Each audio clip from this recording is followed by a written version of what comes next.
હાલ એક કથાકાર છે જિગ્નેશ દાદા, તેમણે જે થોડા દિવસ પહેલા હરિદ્વારમાં એક કથા દરમિયાન વિવાદિત નિવેદન આપ્યું હતું માં જાનકીને લઈને, ને વિવાદ શરૂ થયો હતો. ઘણા બધા જે ધર્મના આગેવાનો હતા તેમણે વિરોધ કર્યો. ત્યારબાદ જિગ્નેશ દાદાએ સોશિયલ મીડિયાના માધ્યમથી તમામ લોકોથી માફી પણ માંગી હતી. ત્યારે આપણી સાથે આ બાબતને લઈને વરિષ્ઠ પત્રકાર જગદીશ મહેતા જોડાઈ ચૂક્યા છે. તેમની સાથે સમજવાનો છે આખો વિવાદ શું છે, કેમ આટલા મોટા કથાકારે આ પ્રકારનો ભાંગરો વાટ્યો છે. વિગતે તેમની સાથે સમજીએ. જગદીશભાઈ, શું કહેશો, જ્યારે આટલા મોટા મંચ પરથી કથાકારો જો આ પ્રકારે ભાંગરો વાટતા હોય તો આ ઘટનાઓને સામાન્ય લોકોના જીવન પર પણ અસર પહોંચતી હોય છે, તો આ બાબતને કઈ રીતે જુઓ છો? જો ફૈઝલભાઈ, આ બિલકુલ સંવેદનશીલ મુદ્દો છે. આજકાલ આવું બહુ થઈ રહ્યું છે કે મોટા કથા વાચકો કે પછી મોટિવેશનલ સ્પીકર્સ કે મારી તમારી જેમ ડિબેટ કરનારાઓ કે જે કોઈ જાહેર મંચ ઉપરથી જ્યારે કંઈ બોલવામાં જીભ યા તો લપસી જાય અથવા તો સ્લીપ ઓફ ટંગ જેને કહેવાય, એ તો ઠીક છે, જીભનું લપસવું અને કા ભાવાવેશમાં અથવા તો બીજા કોઈ તાળીઓની બોછાર મેળવવામાં, એના મોહમાં કેટલીક વખત એવી ગલત શબ્દ વાપરી નાખે, શબ્દાવલીનો એવો પ્રયોગ કરે કે હાહાકાર મચી જાય.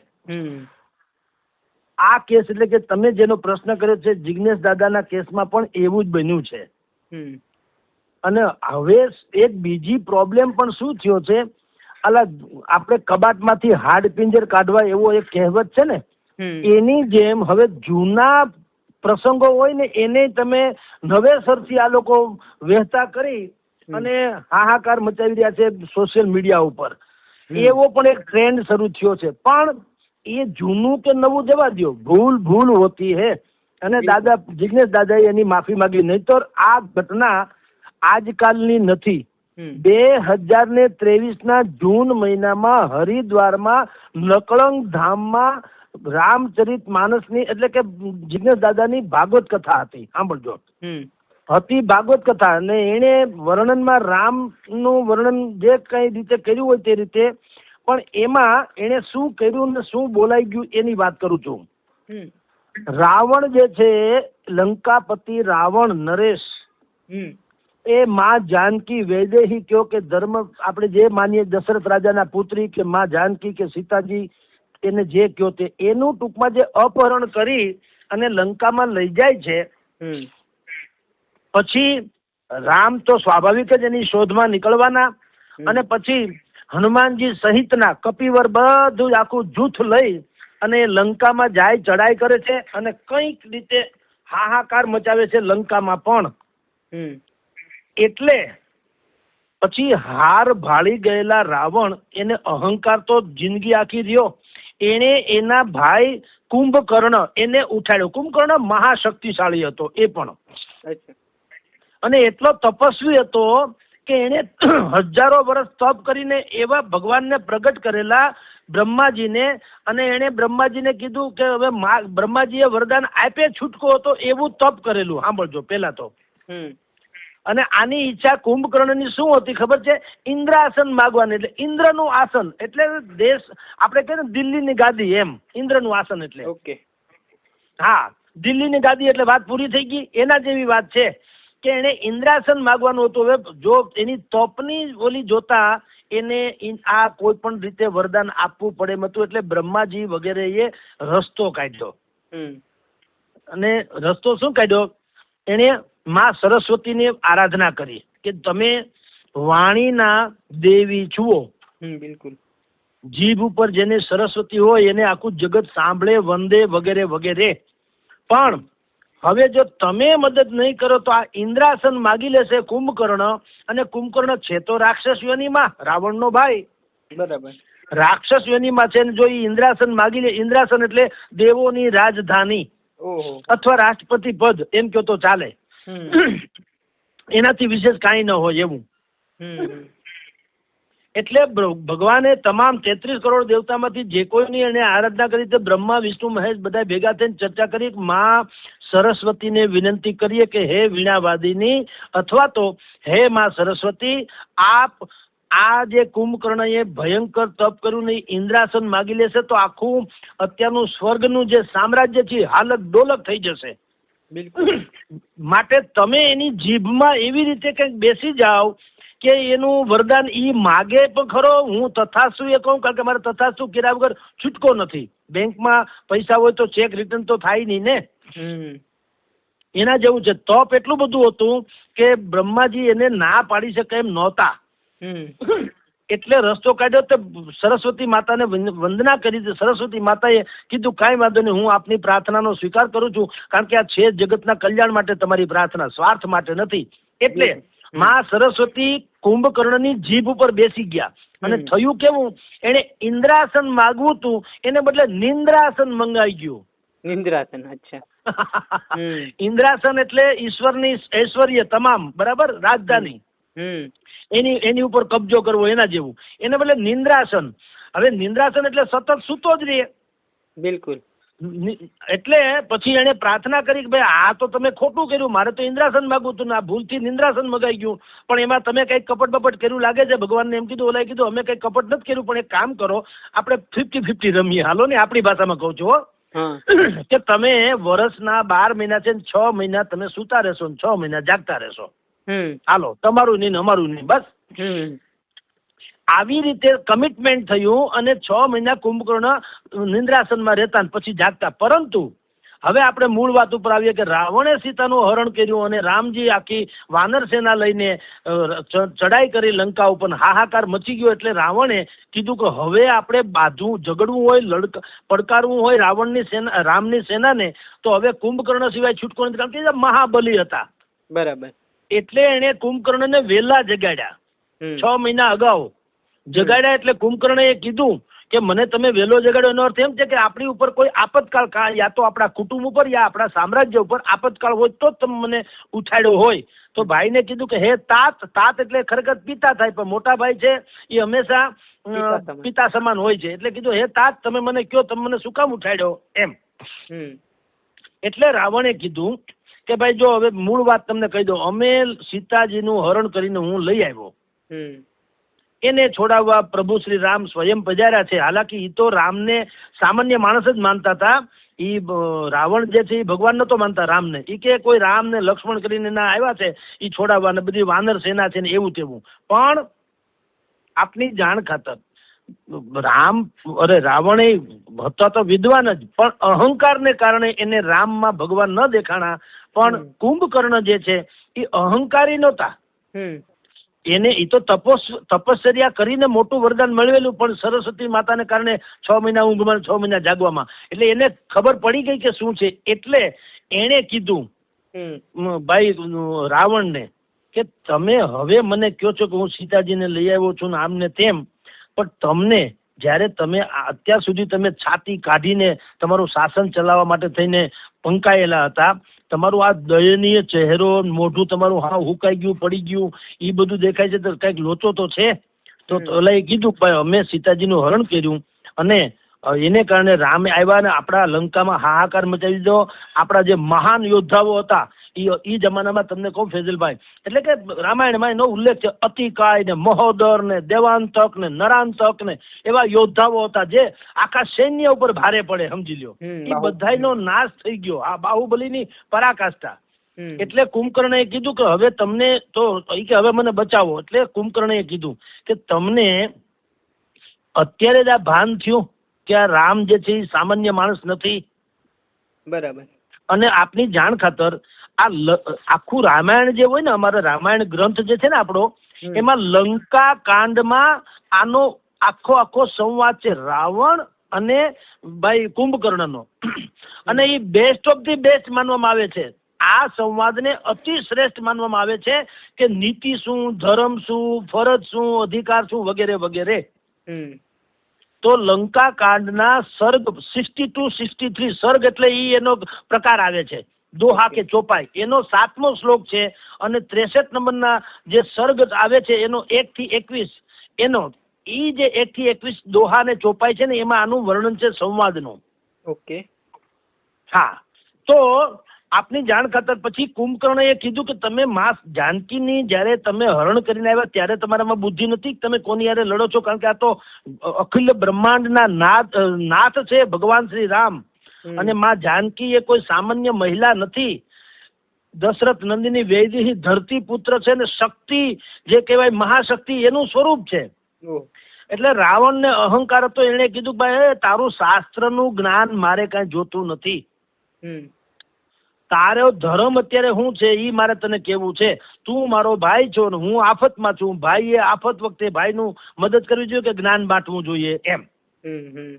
એટલે કુંભકર્ણએ પણ કીધું કે વાત તારી સાચી, તારો ભાઈ છે એટલે હું તારી મદદ કરું, પરંતુ તારી જાણ ખાતર ધર્મ અર્થ કામ અને મોક્ષ એ 4 પ્રકારના વર્ગ આપણે પાડ્યા છે અહીંયા દુનિયામાં. ધર્મ અર્થ કામ અને મોક્ષ. બરાબર. એ બધા ઉચિત સમયે સારા લાગે, એને એમ કીધું ઉચિત સમયે. તમે આડાઅવળું કરો તો ન હાલે. દાખલા તરીકે અર્થ, જો ધર્મ જે છે એ પ્રાતઃ કાળે એટલે વહેલી પરોઢે તમે ઈશ્વરની ઇબાદત કરો, વહેલી પરોઢે એ બેસ્ટ ગણાય. અર્થ એટલે અર્થ ઉપાર્જન, પૈસા કમાવા, એ દિવસ દરમિયાન તમારે પૈસા કમાવા જોઈએ. પછી કામ એટલે રતિકીડા કયો, યા તો પ્રજનન શક્તિ કયો, યા સૃષ્ટિનો વિસ્તાર કયો, એ જે પ્રક્રિયા છે એ રાત્રિએ કરવાની વાતો છે. ધર્મ અર્થ કામ, અને જો એ ઉચિત સમયે બધા જ લોકો એને પાળે તો એને મોક્ષ ગતિ મળે. એટલે તું એમ કે રાવણને કીધું કુંભકર્ણે તું મને જ્ઞાન શીખવાડમાં કે ધર્મ હું ને ફલાણું હું, મને બધી ખબર જ છે, પણ તમે આવે જ્યારે જગત જનની માં જાનકીનું અપહરણ કરીને આવ્યા ને ત્યારે તમારે મને ઉઠાડવાની જરૂર હતો. શૂર્પણખાનું નાક કાપ્યું. શૂર્પણખા રાવણની બેન હતી, ભાઈ કુંભકર્ણની પણ બેન હતી. એ છળ કપટ કરીને ગઈ વનવાસમાં અને રામને કીધું કે મારે તમારી યારે લગ્ન કરવા છે. ખરેખર તો રાક્ષસણી જ હતી ને એનો ઈરાદો જુદો હતો. તો રામે મસ્કરી કરીને કીધું ભાઈ મારો ભાઈ, મારે તો જોજે આ સીતાજી મારા પત્ની તો છે, આ લક્ષ્મણ એકલો છે, જો એને લગ્ન કરવાની ઈચ્છા હોય તો એને પ્રસ્તાવ મૂકો. લક્ષ્મણને પ્રસ્તાવ મૂક્યો ને લક્ષ્મણે એનું નાક કાપી નાખેલું. તો ભાઈએ એમ કીધું કુંભકર્ણએ કે ત્યારે મને જો ઉઠાડ્યો, શૂર્પણખા તારી બેન હતી તો મારી બેન હતી ને, આપણે બેની બેન તો હતી, તો ઈ સમયે મને ઉઠાડ્યો હોત તો આજની નોબત ન આવી હોત. હું ત્યારે જ તને કહી દેત કે આ અખિલ બ્રહ્માંડનો નાથ છે, અને ઝઘડો કરો માં સમાધાન કરી લ્યો યા તો શરણાગતિ સ્વીકારી લ્યો. હવે જયારે આખા લંકાનો સત્યાનાશ થવાનો આરો આવ્યો છે, જેનો હવે લગભગ વિનાશ નિશ્ચિત છે, ત્યારે તું મને ઉઠાડે એનો મતલબ શું? એ બહુ મોડું થઈ ગયું ગણાય એમ. એટલે જે બહુ સારા વિશ્લેષકો હોય છે એ હંમેશા કહે છે કે રાવણની જાગૃતિ કરતા કુંભકર્ણની નિંદ્રા વધુ સારી. જુઓ, હા, આના કરતા કુંભકર્ણ હારો ભલે હુઈ રહે 6 મહિના પણ બગડે તો નહીં, નિયત તો સાફ રહે. હવે રાવણ જાગ્રત ગણાય પણ જાગૃતિમાં એને હુજ્યું હું, એને આજ હુજ્યું અખિલ બ્રહ્માંડના નાથને દુશ્મન બનાવ્યા, એની ધર્મપત્ની માં જાનકીનું અપહરણ કર્યું, એને પોતાની પત્ની બનાવવા માટે તેની કોશિશ કરી અને આખા લંકાનો નાશ નોતર્યો. તો એ જાગૃતિ શું કામની? એટલે કેટલાક લોકોની જાગૃતિ રાવણ જેવી હોય ને એ નુકસાનકારક છે, નુકસાનદેહી. બિલકુલ. એના કરતા કુંભકર્ણ જેમ ભલે કોઈક લોકો સુતા લાગે કે એ અજાગ્રત લાગે કે પછાત લાગે, પણ એ વધુ સારા કે નડે તો નહીં. બરાબર. એટલે આ ભાઈએ કુંભકર્ણે બધી વાત કરી કે ભાઈ તમે આ કર્યું બહુ ખોટું કર્યું છે, અને તમારી જાણ ખાતર હવે તો ડખો થાય એમ છે, હું તારો ભાઈ છું એટલે તારી સાથે અમે લડવા માંગશું, એમાં કોઈ શંકા નથી. એ લડી તો ખરી, મરી જાય, રામના હાથે મરીએ તો એ મોક્ષ મળવાનો છે, એટલે હવે હું લડવાની તો ઈચ્છા રાખીશ જ, કાંઈ વાંધો નહીં, પણ તે કર્યું બહુ ખોટું કર્યું. એટલે પછી રાવણ કહે છે કે ભાઈ જે વાત વીતી ગઈ છે, મારાથી થઈ ગઈ ભૂલ, તો બુદ્ધિમાન લોકો જે છે એ વીતી ગયેલી વાતોને યાદ રાખતા નથી, અને જે વીર લોકો હોય છે લડાકુ, એ ભવિષ્યની ચિંતા કરતા નથી. માટે તારે મારી યારે જો લડવું હોય તો જાવ, સમજી લો. હવે મૂળ વાત આ છે. હવે હું આપણી વાત ઉપર આવું, કારણ કે આ જ પ્રસંગને ટાંકીને જિજ્ઞેશ દાદાએ થોડુંક ઇધર ઉધર શબ્દાવલીનો ફેર થઈ ગયો ને એ ઉપર હું આવું છું કે વાત તો સંવાદ આવો હતો. સંવાદમાં ક્યાંય બીભત્સતા નહોતી, બલકે એક ગરિમા હતી. પણ એક દલીલ એવી છે કે વાલ્મીકી રામાયણ જે ગોરખપુર ગીતા પ્રેસમાં છપાયેલું છે, એમાં એક રામચરિત માનસ અને વાલ્મીકી રામાયણ, એના સર્ગ 13 અને શ્લોક 4, 13 નંબરનો સર્ગ અને 4 નંબરનો શ્લોક, એમાં તો એમ કહેવાય છે કે કુંભકર્ણએ રાવણને એવું કીધું કે તમે રમણ, એને બધી ક્રીડાને શબ્દ રમણ શબ્દ વાપર્યો, એને ભોગ ભોગવવો કે ભોગવા એવું ન વાપર્યું, રમણ શબ્દ છે. ઓકે. કે તમે કોઈ રમણ ક્રીડા કરી અથવા તો સુખ ભોગવું, અને એને એમ કીધું કે કદાચ ન માને કોઈ તો અતિશયોક્તિ પણ તારે કરવી જોઈએ, એવું રાવણને આપણો ભાઈ કુંભકર્ણ કે છે, એવું વર્ણન છે, એવું ભાઈ પૂજ્ય દાદાએ પણ કીધું, જિજ્ઞેશ દાદાએ. પણ જિજ્ઞેશ દાદાએ પણ એવા શબ્દ ન વાપર્યા, બલકે એનાથી શું થઈ ગયું, ભોગ ભોગવ્યો અથવા તો તમે જાનકીને ભોગવા એ શબ્દ બોલાઈ ગયો, એટલે ડખે ચડ્યું વાતાવરણ. કારણ કે આ બેસ્ટ ઓફ ધી બેસ્ટ સંવાદ હતો, એમાં શબ્દાવલીનો થોડો ચયનમાં ફેર થઈ ગયો. 3 વર્ષ જૂની વાત છે. હવે જેના ધ્યાનમાં આવ્યું, કારણ કે આ જયારે બોલાણી કથા મેં તમને કીધું 2023ની જૂન મહિનામાં હરિદ્વારના નકલધામમાં કથા હતી, ત્યારે યોગાનુયોગ પરસોત્તમ મહિનો ચાલતો હતો. અત્યારે પણ પરસોત્તમ મહિનો એટલે અધિક માસ. અને હા, અને હિન્દુઓમાં અધિક માસને શ્રાવણ મહિનાની જેમ અતિ પવિત્ર માનવામાં આવે છે, અને આમાં વિશેષ પૂજા કરવામાં આવે છે ભગવાન શ્રી હરિની. એટલે અત્યારે વિષ્ણુ ભગવાનની પૂજાનો છે. એટલે કોઈ કે શોધી કાઢ્યો હશે, ધારો કે ભાઈ પરસોત્તમ માસમાં કોઈએ સારી કથા વગેરે કરી હોય, એવું કે ગૂગલમાં સર્ચ કરતા હોય અને કુદરતને કરવું, અને જિજ્ઞેશ દાદાની કથા આવી ગઈ, પણ એમાં આ સંવાદ જે થયો સીતાજી વિશેના જે શબ્દ ભોગવવા કે ભોગ ભોગવવા, એ જે શબ્દ બોલાણા, એમાં અત્યારે ખળભળાટ મચી ગયો. બરાબર. અને ખળભળાટ બધાએ કીધું માફી માંગો. અનેક સંતો મહંતોએ કીધું, જૈન આપણે રઘુવંશી સમાજે કીધું 7 દિવસની અંદર તમે અમને જાહેર કરો કે ભાઈ કયા શાસ્ત્રમાં આવો શબ્દ કે આવો સંવાદ છે, તમે મને જાહેર કરો, નહીં તો તમે ક્ષમા યાચો વગેરે વગેરે. બરાબર. પછી તમારી જાણ ખાતર જિજ્ઞેશ દાદાએ પણ બિલકુલ સાફ હૃદયથી ક્ષમા યાચના કરી લીધી. ઓકે. એને એક વિડીયો જાહેર કરીને કીધું કે 3 વર્ષ જૂની ઘટના છે, એ જૂની કે નવી મહત્વ નથી. અપરાધ હોતા યા ભૂલ હોતી है, પણ એમ કે મારો ઈરાદો તો સ્વાભાવિક જ માં જાનકીની વિરુદ્ધની કોઈ વાત અથવા તો બીભત્સ વાત કરવાનો કદાપી હોઈ ન શકે, પણ ભાવાવેશમાં કયો યા તો ફ્લો જેમ આવતો હોય, બોલતા હોય પ્રવચનકારો, તો અમુક ફ્લોમાં આપણે સ્લીપ ઓફ ટંગ કે જેને કહેવાય, એ ટાઈપમાં મારે એમ કે થોડોક શબ્દ ફેર થઈ ગયો એવું લાગ્યું, અને બધાને એમાં દુઃખ લાગ્યું હોય તો હું એની ક્ષમા યાચના કરું છું. અને હા, અને આ તમારી જાણ ખાતર આ એટલું બધું સેન્સિટિવ મુદ્દો છે કે એમાં ખાસ કરીને આવા બધા જ લોકો જે હોય છે એને અત્યંત સાવધાનીપૂર્વક આ બધી વાતો, હવે પેલા જમાનામાં તો એવું હતું, એક ચતુર વાણિયો હતો એમ કરીને વાણિયાની પણ ઠઠ્ઠા મસ્કરી થઈ શકતી હતી, હવે એવું સંભવ નથી. એટલે તમામ જેટલા લોકો છે, મહાન કથાકારો છે, મોટિવેશનલ સ્પીકર્સ છે, આ છે તે છે, એને જે કેટલીક દંત કથાઓમાં અથવા તો કેટલી પ્રાચીન કથાઓમાં જે મહાન હસ્તીઓ થઈ ચૂકી છે યા તો અવતારી થઈ ગયા, એના વિશે બહુ અભ્યાસપૂર્વક વાત કરવી ઘટે. કારણ કે જેના વિશે અત્યારે 2 શબ્દોને કારણે જિજ્ઞેશ દાદા સોશિયલ મીડિયાની ચર્ચામાં છે, એ વૈદેહી માં જાનકી એટલે કે સીતાજી રામચંદ્રજીના ધર્મપત્ની શ્રી કઈ કમ નહોતા. રાવણ જેને 9 ગ્રહ ઢોલિયા બાંધ્યા હતા, 9 ગ્રહ, વાયુ એના વાસિંદા કરતા, અગ્નિ એના રોહડા કરતા, આવું હતા, એવો મહાન શક્તિશાળી માણસ હતા. એ સીતાજીનું અપહરણ કરીને અશોક વાટિકામાં લઈ આવ્યા ખરા લંકામાં, અને એમાં એને હર વખત એને એની ઈચ્છા પ્રગટ કરી કે તું મારી સાથે લગ્ન કર વગેરે વગેરે, નહીતર મારે બળજબરી કરવી પડશે. તમારી જાણ ખાતર ફૈજલભાઈ, માતા સીતાએ એમ કીધું કે હું તો લક્ષ્મણ રેખા ઓળંગી, એટલે આ દુઃખમાં, લક્ષ્મણ એટલે એનો નાનો ભાઈ રામજીનો, એને લક્ષ્મણ રેખા દોરી હતી તો એને હું ઓળંગી ગઈ એટલે તું મારું અપહરણ કરી શક્યો, રાવણને કીધું. પણ એ ભૌતિક હતી, જે રેખા હતી ને એ ભૌતિક હતી, સમજી લે. તો પણ હવે હું તને કહું હું કોણ છું.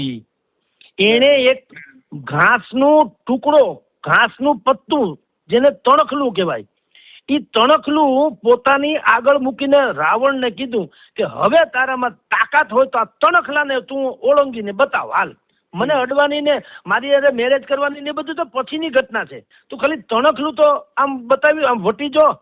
તો રાવણને એમ થાય કે આ તણખલામાં એને કીધું આ રામબાણ જેવું છે, તણખલું કઈ કમ નથી. એને તમારી હા, એને એમાં બિલકુલ રામાયણમાં તો એની બિલકુલ એની ચોપાઈ છે. તૃણ ધરી ઓટ કહતી વૈદેહી, સુમીરી અવધપતિ પરમ સ્નેહી, સુનહુ દશમુખ ખગોત્ય પ્રકાશા, કબહુ કી ચલહી વિપુલ બિકાસા. એટલે શું ખબર છે, એને એમ કીધું કે રાવણની સામે તણકલું મૂકીને કીધું કે સાંભળ હે રાવણ, તું જો એમ માનતો હો કે નવગ્રહ તારા ઢોલીએ બાંધેલા છે ને તું શિવનો પરમ ઉપાસક છો ને અજરા અમર જેવું તારું વરદાન છે ને તને કોઈ પહોંચી ન વળે ને તો તારી જાણ ખાતર તું ખાંડ ખાસ, આપણી ભાષામાં કહું તો.